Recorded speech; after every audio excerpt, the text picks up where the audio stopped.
86 kepala daerah tiba di IPDN Jatinangor, Kabupaten Sumedang, Jawa Barat untuk mengikuti retret gelombang 2. Kehadiran para kepala daerah disambut oleh parade marching band dari mahasiswa IPDN. Gelombang kedua di Institut Pemerintahan Dalam Negeri. Kementerian Dalam Negeri menggelar retret gelombang 2 untuk kepala daerah di Institut Pemerintahan Dalam Negeri Jatinangor, Jawa Barat. Retret dilaksanakan mulai Minggu hingga Kamis mendatang.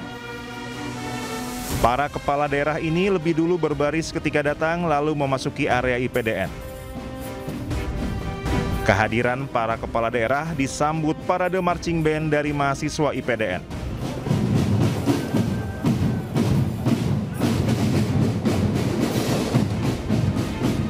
Wakil Menteri Dalam Negeri Bima Arya Sugiarto menyebut total ada 86 kepala daerah dan wakil kepala daerah yang mengikuti retret gelombang 2. Dan bergabung setelah pelantikan besok atau lusa. Jadi total tetap ada 86 kepala daerah. Dan kami gembira para teman-teman dari Bali ini juga bergabung walaupun agak telat tadi tidak mengikuti rangkaian di Kemendagri karena ada acara kesenian di Bali sehingga baru menyusul, tapi lengkap. Pak Gubernur Koster dan jajaran Bupati Wali Kota dari Bali ini juga bergabung.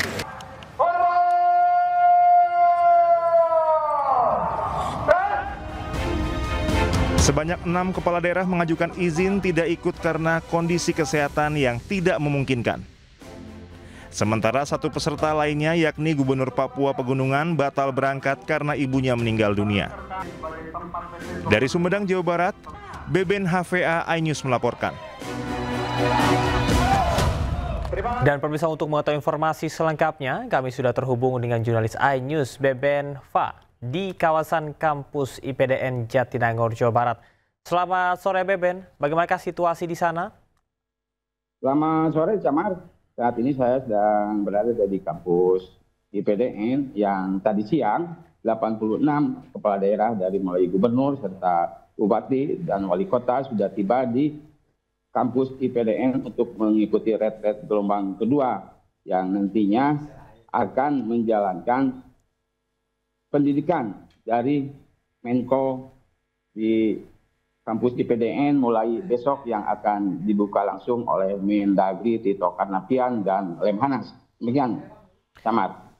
Baik, untuk persiapan sendiri ini seperti apa? Apakah nantinya para kepala daerah ini akan langsung datang ke sana atau ada rangkaian terlebih dahulu seperti upacara pembukaan? Nah, untuk 86 kepala daerah yang nanti malam akan melakukan perkenalan diri serta ruangan yang akan mereka tempati di kampus IPDN. Selain itu,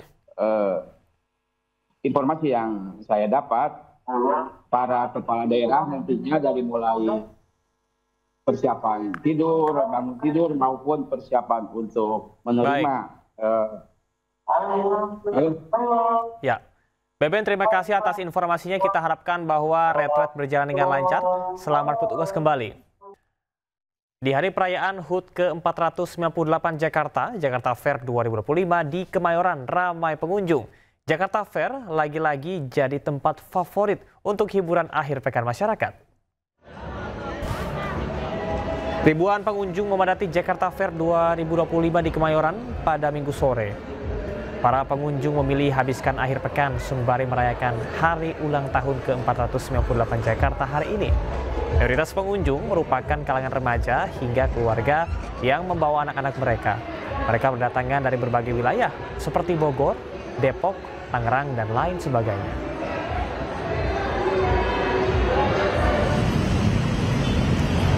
Hari ulang tahun ke-498 Jakarta juga dirayakan di lapangan Banteng dengan festival rakyat dan konser gratis.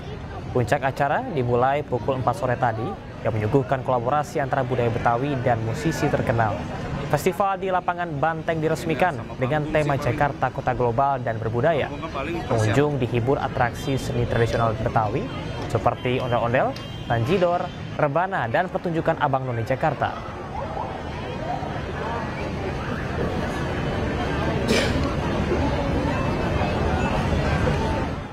Dan pemirsa, untuk mengetahui suasana kemeriahan HUT Jakarta ke-498, kami sudah terhubung dengan rekan Syahreza Zanski di G-Expo Kemayoran. Selamat sore Syahreza, bagaimanakah situasi di PRJ saat ini? Apakah sudah mulai ramai oleh masyarakat yang ingin berbelanja? Ya baik Camar dan juga pemirsa, selamat sore di Jakarta Fair 2025. Ini tidak pernah redup keramaiannya Camar. Seperti yang bisa Anda lihat di layar kaca Camar, ini banyak sekali kalangan ya, tidak hanya kalangan orang tua ataupun remaja, dan seperti inilah situasinya Camar. Ada banyak sekali kalangan, kami melihat banyak sekali kalangan keluarga yang membawa anak-anak mereka untuk bisa berbelanja beragam produk. Salah satunya adalah yang ciri khas Jakarta Fair adalah belanja snack berukuran besar Camar. Ini menarik karena harganya dibanderol dengan harga miring mulai dari Rp15.000 hingga Rp50.000. Ini tergolong terjangkau ya Camar, untuk bisa memberi jajan kepada anak tercinta ataupun kepada para masyarakat tentunya yang datang pada hari ini. Dan Camar, perlu diketahui di Jakarta Fair kali ini tidak hanya mengenai produk makanan ataupun kuliner, ada juga produk seperti furniture, otomotif, busana ataupun fashion yang diperjualbelikan oleh ribuan tenan yang akan masih memeriahkan Jakarta Fair hingga 13 Juli 2025. Dan memang seperti inilah situasinya Camar, ramai sekali di setiap zona. Mereka juga menanti adanya musisi yang akan tampil, seperti pada hari ini dijadwalkan akan ada Malik and the Essential tentunya pada malam nanti. Namun bisa dipastikan Camar, bagi Anda yang ingin menghabiskan akhir pekan, Jakarta Fair lagi-lagi bisa menjadi rekomendasi karena harganya juga tergolong terjangkau Camar. Dimulai untuk hari Senin ini dibanderol Rp40.000, dan untuk Selasa sampai Jumat dibanderol Rp50.000, dan untuk weekend dibanderol seharga Rp60.000. Dan lagi-lagi bisa jadi rekomendasi bagi Anda untuk berlibur tentunya Camar untuk akhir pekan kali ini. Dan kami masih menunggu apakah antusiasme semakin membludak pada malam nanti. Camar. Baik Syahreza, kalau kita lihat di belakang Anda ini ada beberapa tenan makanan ya. Kira-kira apa yang paling menarik Syahreza di sana?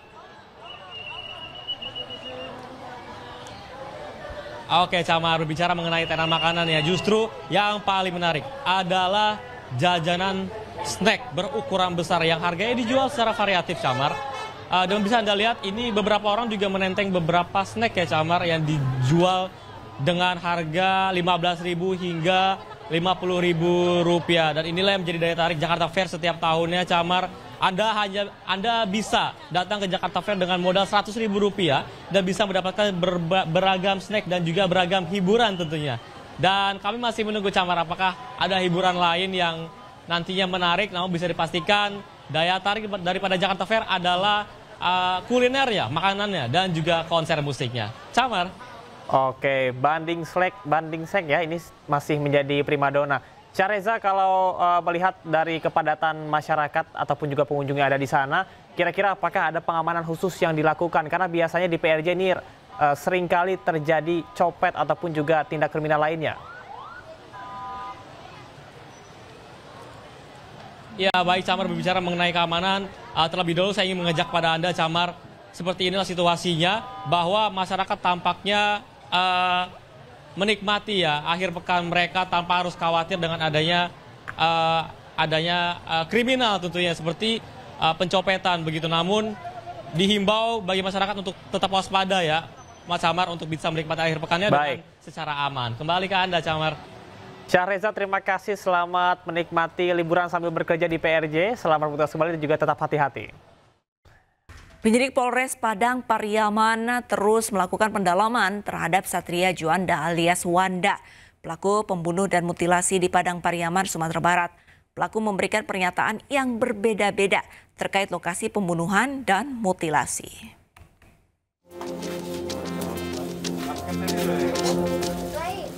Pengungkapan misteri pembunuhan dan mutilasi di Padang Pariaman masih terus didalami penyidik Polres Padang Pariaman, Sumatera Barat.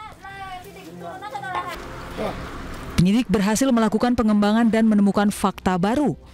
Penyidik berhasil mengungkap fakta tempat pelaku Satria Juanda alias Wanda membunuh dan memutilasi korban Septia Adinda. Pengakuan pelaku awalnya mengeksekusi korban di perkebunan sawit, kemudian berubah menjadi di pabrik batako, di mana pelaku bekerja sebagai security. Ini dari hasil pengembangan berdasarkan alat bukti dan petunjuk dan keterangan saksi-saksi untuk TKP yang awalnya disampaikan oleh tersangka berada di semak-semak sekitar Ibu Sawit, ternyata itu tidak benar. Jadi TKP sebenarnya adalah di kantor tempat dia bekerja. Untuk pemeriksaan saksi sudah ada tambahan gitu gimana? Kemudian untuk pemeriksaan saksi sendiri sudah ada 8 saksi yang kita periksa dan masih ada beberapa saksi lagi yang akan kita periksa. Hingga saat ini penyidik telah memeriksa 8 orang saksi. Dari Padang Pariaman, Sumatera Barat, Eka Guspriyadi, iNews melaporkan.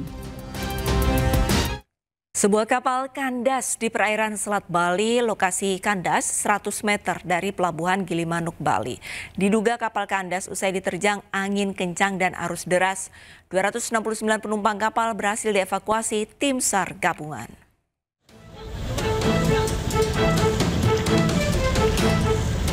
Kapal KMP Gerbang Samudra 2 kandas di perairan Selat Bali, 100 meter dari Pelabuhan Gilimanuk, Bali. Kapal yang bertolak dari Pelabuhan Ketapang, Banyuwangi ini membawa 269 penumpang. Diduga kapal kandas usai diterjang angin kencang dan arus deras hingga terseret ke perairan dangkal. Seluruh penumpang kapal berhasil dievakuasi tim SAR gabungan, sementara 24 anak buah kapal masih bertahan di dalam kapal menunggu proses evakuasi kapal. Perkiraan pada pukul 08.00 ya. Jadi kapal kandas tersebut itu pada pukul 05.00 WITA menyampaikan pada siang hari ini berhasil untuk mengevakuasi jumlah penumpang 269 orang. Jadi keadaan selamat dan untuk ABK jadi 24 ABK sementara masih standby di kapal tersebut menunggu air pasang yang akan nanti ditarik kembali. Selain memuat 269 penumpang dan 24 anak buah kapal, KMP Gerbang Samudra 2 juga memuat 7 unit bus, 6 unit truk, 4 unit kendaraan pribadi, 1 unit pick-up, dan 9 sepeda motor. Hingga kini, KMP Gerbang Samudra 2 masih berada di lokasi kandas menunggu air laut di perairan Selat Bali kembali pasang. Dari Jembrana, Bali, Nyoman Sudika, iNews melaporkan. Sebanyak 376 penumpang Saudi Airlines SV5688 yang mendarat darurat di Bandara Kuala Namu sudah dievakuasi dan dipindahkan ke hotel. Para jemaah haji kloter 33 debarkasi Surabaya ini dipulangkan pada hari Minggu dini hari. Pak, sehat Pak? Sehat. Dengan menggunakan shuttle bus bandara, satu persatu penumpang Saudi Airlines SV5688 keluar dari ruangan transit Bandara Internasional Kuala Namu untuk kemudian menuju hotel yang berada di sekitar bandara. Ratusan jamaah haji asal Jember itu dalam kondisi sehat dan aman. Mereka diterbangkan Minggu dini hari dari Bandara Kuala Namu Medan menuju Bandara Juanda Surabaya. Pesawat tersebut merupakan kloter 33, di mana hampir seluruh jamaah berasal dari KBI HA Khairat yang berpusat di Kecamatan Bangsal Sari, Jember. Menurut keterangan dari penumpang pesawat, mereka tidak diberitahu secara rinci oleh maskapai mengenai alasan pendaratan darurat di Bandara Kuala Namu. Namun Syamsul Hadi, salah satu penumpang asal Jember, menyebut adanya informasi sabotase sehingga pesawat melakukan pendaratan di bandara terdekat. Tidak ada pemberitahuan resmi dari maskapai, kita transit langsung suruh keluar. Tapi tadi ada informasi ada sabotase dari orang luar dari seperti itu aja, seperti yang kemarin.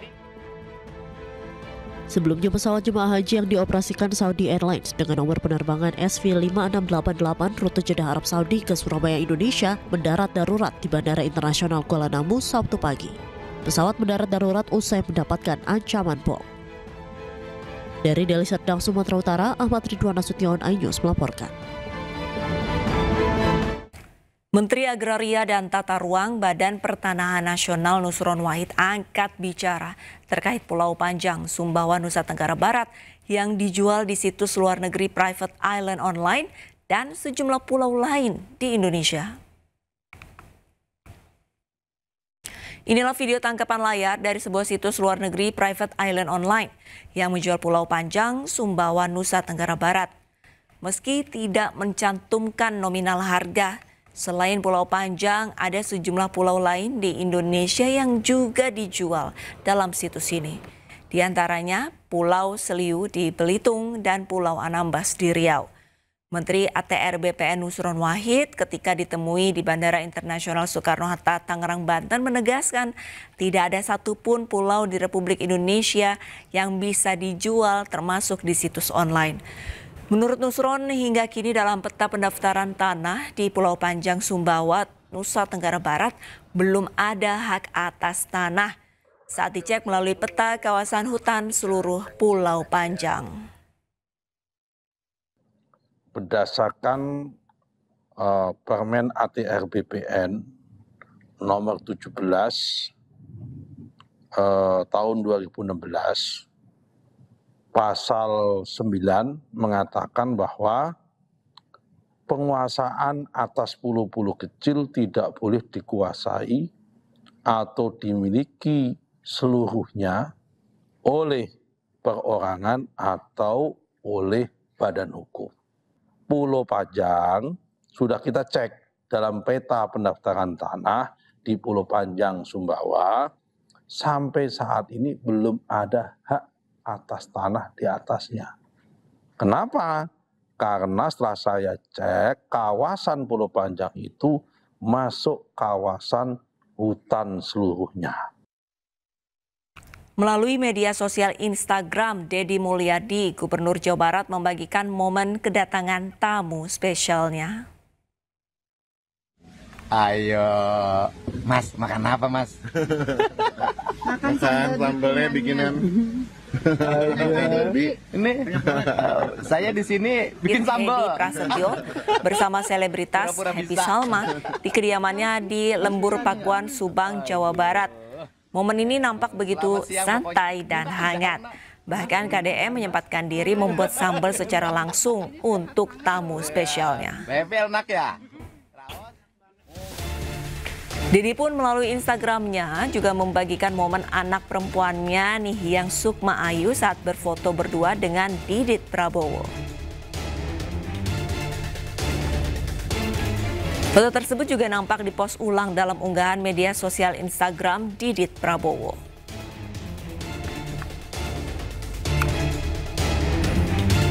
Untuk membahas informasi selengkapnya, kami sudah terhubung dengan pengamat sepak bola Muhammad Kusnaini. Selamat sore, Bungkus. Selamat sore, Arlista. Bungkus, ini untuk melihat untuk timnas U23 kesiapannya seperti apa? Ya, secara keseluruhan saya pikir Indonesia saat ini memiliki tim kelompok umur yang kuat ya. Tidak hanya di kelompok umur U23, tapi juga U20 dan juga U17. Ini antara lain karena cukup seringnya pemain-pemain usia muda dilibatkan dalam program tim nasional senior. Bahkan di level klub juga beberapa pemain usia muda sudah terlibat dalam kompetisi tidak hanya Liga 1 tapi juga Liga 2 dan Liga 3. Ini hal yang membawa dampak positif, membuat banyak pemain punya jam terbang cukup tinggi, sehingga di sisi lain ketika mereka membela tim nasional, mereka sudah punya jam terbang yang cukup baik, pengalaman yang cukup untuk membuat tim nasional jadi lebih kuat. Indikatornya mungkin tentang kuatnya timnas Indonesia kelompok umur ini, misalnya di kelompok U23, itu tahun 2023 kita kan menjadi finalis di AFF U23. Waktu itu kita dikalahkan oleh Vietnam. Tapi di SEA Games, Indonesia justru menjadi peraih medali emas. Jadi memang di kelompok U23 kita memiliki banyak pemain yang sudah cukup matang melalui kompetisi, sehingga ketika di tim nasional mereka bisa merasakan manfaat dari ikut kompetisi tersebut. Nah, tadi Anda sempat sampaikan sebelumnya memang sudah meraih medali emas begitu. Nah, untuk AFF U23 tahun 2025 ini nanti kira-kira peluangnya seperti apa? Apakah nanti kita akan lolos? Iya, saya pikir kita menjadi tuan rumah adalah salah satu alasan untuk untuk membuktikan bahwa kita ini punya kualitas yang baik ya.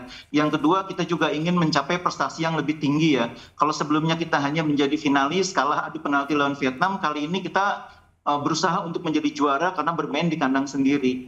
Materi pemain yang kita miliki juga cukup bagus. Beberapa pemain diantaranya bahkan punya pengalaman main di timnas senior ya, seperti Ferrari, Donitri. Ada beberapa pemain yang juga di klubnya sudah merupakan pemain reguler seperti Kakang Rudianto, Arhan Fikri. Ini menambah keyakinan bahwa timnas bermain di kandang sendiri tentu tidak berlebihan kalau memasang target menjadi juara. Memang ini bukan hal yang mudah ya, karena Thailand dan Vietnam juga membawa tim yang cukup kuat. Vietnam masih diperkuat oleh beberapa pemain yang sempat mengantarkan mereka menjadi juara di AFF 23 sebelumnya, seperti Nguyen Van Quoc, kemudian Quat Van Kang. Ini pemain-pemain kunci ketika mereka menjadi juara 2 tahun yang lalu. Kali ini mereka masih ada di dalam tim, tapi menurut saya dengan materi pemain yang cukup baik yang kita punya saat ini, peluang untuk menjadi juara itu cukup terbuka. Berarti sebenarnya ada 2 kesempatan dari Timnas U23 untuk yang kali ini, yaitu adalah pemain-pemain yang sebelumnya sudah bermain di laga internasional dan juga untuk kandangnya sendiri kita main di Indonesia begitu. Tapi kira-kira ada semacam kendala ataupun mungkin bisa dikatakan tantangan bagi Timnas ini sendiri untuk persiapan AFF berikutnya nggak sih, Bungkus? Iya, yang pertama kalau dibilang tantangan karena secara jumlah pertandingan kita ini ada di grup yang lebih banyak pesertanya ya, ada 4 tim di dalam grup, sehingga di fase gugur kita bermain sampai 3 kali ya, sementara lawan-lawan kita seperti Thailand, seperti Vietnam itu kan jumlah pertandingannya kan hanya 3 di grup masing-masing. Kita jumlah pertandingannya lebih banyak dibanding grup yang lain. Itu yang pertama. Yang kedua, turnamen ini berlangsung ketika kompetisi liga sudah berakhir sekitar sebulan yang lalu ya. Artinya beberapa pemain itu mungkin sudah mengalami penurunan kondisi. Beberapa pemain mungkin sudah tidak lagi di level terbaik seperti ketika mereka masih bermain di liga. Nah, ini PR besar bagi pelatih bagaimana memulihkan kondisi pemain, bagaimana pelatih membuat pemain bisa bermain di level terbaiknya seperti yang mereka tunjukkan di liga. Sementara pada saat bersamaan ini adalah pertama kalinya Van den Berg pegang tim U23. Tentu sehebat apapun pelatih, dia butuh waktu untuk mengenali pemainnya, butuh waktu untuk melihat kemampuan pemainnya. Karena itu penting sekali TC yang bagus ya, selama menuju ke event ini harus ada TC yang bagus, ditambah dengan beberapa uji coba mungkin yang membuat pelatih bisa membuat simulasi kira-kira gambaran timnya akan dimainkan seperti apa, susunan pemainnya, cara bermainnya, game plan-nya itu harus disimulasikan dalam pertandingan uji coba. Sehingga ketika di eventnya nanti Van den Berg sudah punya gambaran utuh timnya nanti harus seperti apa. Saya kira Van den Berg mungkin sudah cukup sering melihat pertandingan Liga 1, tapi saya tidak yakin dia sudah kenal semua pemainnya. Mungkin masih ada beberapa pemain atau bahkan banyak pemain yang dia belum kenal betul kemampuannya. Tapi ini menjadi tantangan tersendiri adalah dari si pelatih ini untuk mengenal tim-timnya, dan begitu juga sebaliknya dari timnya sendiri ini, apakah dengan adanya pelatih baru ini bisa berhasil gitu membuat mereka bersatu, kompak dan bisa lebih fit begitu, dan juga percaya diri pada saat nanti Piala AFF 2025. Kalau pemain itu biasanya tidak terpengaruh siapapun pelatihnya ya, apalagi ini anak-anak muda. Mereka selalu siap dilatih oleh siapapun, entah itu oleh Indra Safri, oleh siapapun lah ya. Karena mereka juga pernah mengalami itu sebelumnya, dilatih oleh pelatih lokal, sekarang pelatih asing. Mereka saya kira nggak ada masalah siapapun pelatihnya, mereka akan beradaptasi. Justru yang paling penting itu pelatihnya harus cepat memahami kemampuan pemain-pemainnya, harus cepat beradaptasi dengan situasi yang ada.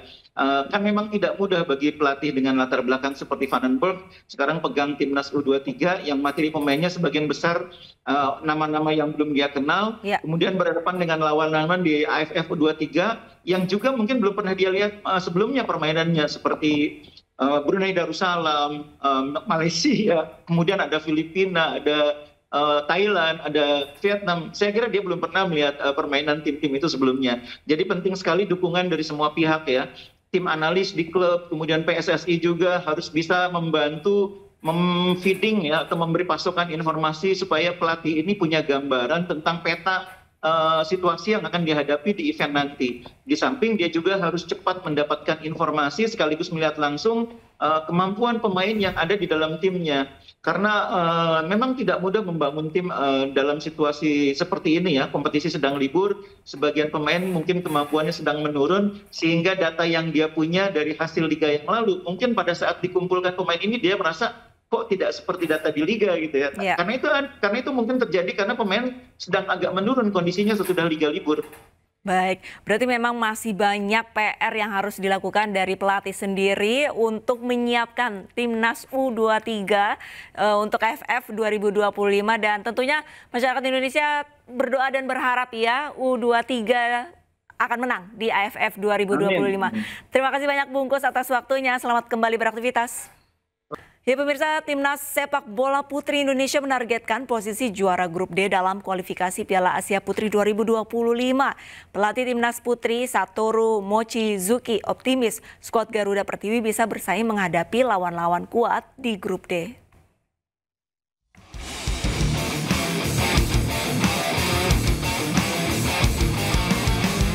Jelang kualifikasi Piala Asia 2025 yang akan digelar di Tangerang pada akhir bulan ini, timnas sepak bola putri Indonesia menggelar pemusatan latihan di Jakarta. Pelatih timnas putri Indonesia, Satoru Mochizuki menegaskan, fokus utama pemusatan latihan ini membangun pemahaman teknis dan kesiapan menghadapi tekanan pertandingan. Mochizuki menargetkan posisi juara grup D. Ia menyebut pertandingan terakhir melawan Taiwan akan menjadi ujian terberat bagi skuad Garuda Pertiwi. 例えば最初の2試合のキルギスタン、パキスタンというのはまだやったことないので、ちょっとお互いの力関係がわからないと、チャイニーズ台北最終戦のチャイニーズ台北はやはり FIFA ランキングといい実力があるって聞いているので知っているので、そこが一番の難しいポイントだと思っていますが。やはり私たち目標は1位になって突破するってことです。Sementara kiper naturalisasi timnas putri Indonesia Iris Derau menegaskan, keputusannya membela Garuda bukan semata langkah karir, melainkan bentuk penghormatan terhadap darah dan akar budayanya. Pemain keturunan Indonesia Belanda ini menyebut panggilan bermain bagi Merah Putih sesuatu yang telah lama ia rasakan secara emosional. So the reason I've been joining the national team of Indonesia, it's in my blood. It's not just about football, it's about representing and honoring my family, my roots. I've always felt a deep connection with the culture, with the country, and I'm thankful and very grateful that I can be here. Timnas Putri Indonesia akan tampil dalam kualifikasi Piala Asia Putri 2025. Garuda Pertiwi menghuni grup D bersama Kirgistan, Pakistan, dan Taiwan. Pertandingan pertama grup D akan digelar 26 Juni mendatang di Stadion Indomik Arena Tangerang, Banten. Indonesia dijadwalkan menghadapi Kirgistan, disusul laga kontra Pakistan pada 2 Juli, dan ditutup dengan laga penting melawan Taiwan pada 5 Juli mendatang. Dari Jakarta, Steven Patinama Sutrisno, Dimas Winardi, iNews melaporkan. Partai Perindo yang dikenal Partai Kita terus menunjukkan komitmennya dalam mendukung generasi muda dalam berkontribusi terhadap kemajuan bangsa. Salah satunya dengan membuka ruang dialog terbuka seperti Politik Reborn untuk menyerap aspirasi generasi muda terhadap arah dan kebijakan pemerintah.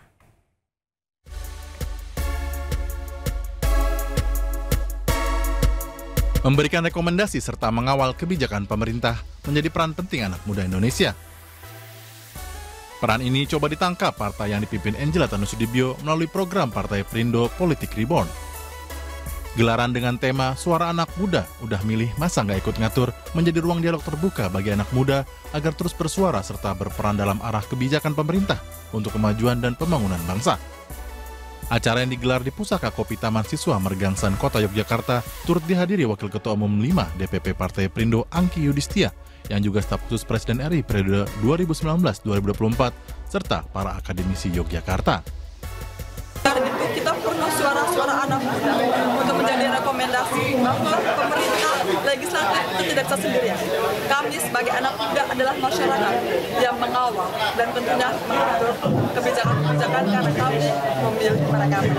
Suara anak muda ini hanya dijadikan sebagai lumbung politik saja, dia hanya digunakan untuk memilih, pasca itu dia dilupakan tanpa pernah mendengar aspirasinya. Maka Politik Reborn ini hadir dalam rangka untuk menyerap aspirasi anak-anak muda. anak muda diharapkan berperan aktif dalam agenda politik nasional agar apa yang menjadi aspirasi dapat terwujud. Dari Kota Yogyakarta, DIY Gunanto Farhan, iNews melaporkan. 86 kepala daerah tiba di IPDN Jatinangor, Kabupaten Sumedang, Jawa Barat untuk ikut retret gelombang 2. Kehadiran para kepala daerah disambut parade marching band dari mahasiswa IPDN. Gelombang kedua di Institut Pemerintahan Dalam Negeri. Kementerian Dalam Negeri menggelar retret gelombang 2 untuk kepala daerah di Institut Pemerintahan Dalam Negeri Jatinangor, Jawa Barat. Retret dilaksanakan mulai Minggu hingga Kamis mendatang. Para kepala daerah ini lebih dulu berbaris ketika datang lalu memasuki area IPDN. Kehadiran para kepala daerah disambut parade marching band dari mahasiswa IPDN.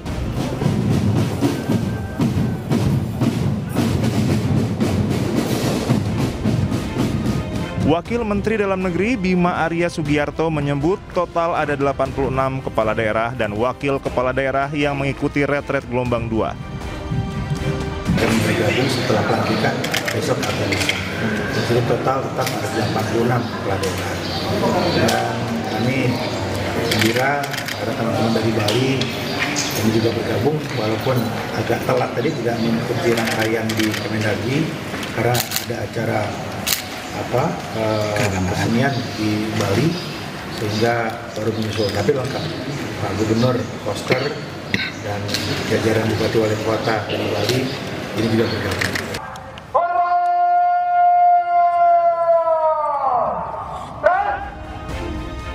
Sebanyak 6 kepala daerah mengajukan izin tidak ikut karena kondisi kesehatan yang tidak memungkinkan. Sementara satu peserta lainnya yakni Gubernur Papua Pegunungan batal berangkat karena ibunya meninggal dunia. Dari Sumedang, Jawa Barat, Beben HVA iNews melaporkan. Para kepala daerah yang mengikuti retret gelombang kedua menumpangi kereta cepat Wush menuju kampus IPDN Kabupaten Sumedang, Jawa Barat. Para peserta retret berkesempatan menikmati perjalanan naik kereta cepat Wush dari Jakarta menuju Bandung selama 30 menit.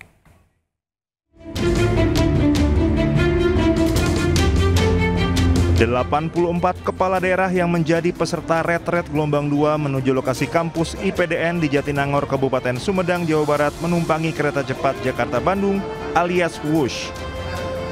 Para peserta retret diboyong dari stasiun Halim, Jakarta. Mereka berkesempatan menikmati perjalanan naik kereta cepat Wush dari Jakarta menuju Bandung selama 30 menit. Selanjutnya, para peserta melanjutkan perjalanan menggunakan bus ke kampus IPDN di Kabupaten Sumedang. Ya, hari ini Minggu 22 Juni 2025, KCIC melayani rombongan kepala daerah yang akan melaksanakan retret di IPDN Jatinangor dengan menggunakan Wush dari Halim menuju stasiun Tegaluar, Sumarekon. Tercatat ada 84 kepala daerah yang menggunakan Wush pagi ini, keberangkatan pukul 10 dari stasiun Halim dan tiba pukul 11.47 di stasiun Tegaluar, Sumarekon. Retret gelombang 2 diikuti 86 kepala daerah yang sebelumnya belum berpartisipasi pada retret gelombang pertama yang diselenggarakan di Komplek Akademi Militer Magelang, Jawa Tengah. Dipilihnya IPDN sebagai lokasi retret dilatar belakangi faktor diantaranya ketersediaan ruang kelas dan fasilitas penginapan yang dapat digunakan tanpa biaya, serta lokasi yang relatif mudah dijangkau dari Jakarta.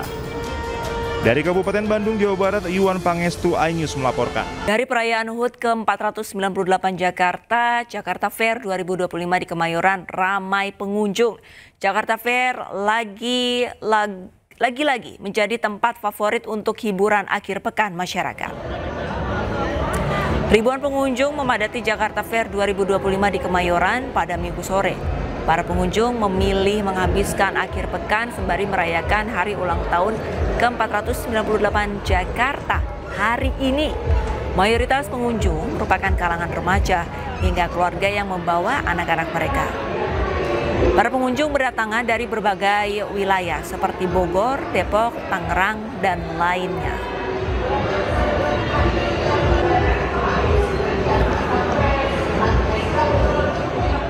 Pemirsa, seperti apa kemeriahan HUT Jakarta ke-498? Kami sudah terhubung dengan rekan Syahreza Zansky di J Expo Kemayoran. Selamat sore Syahreza.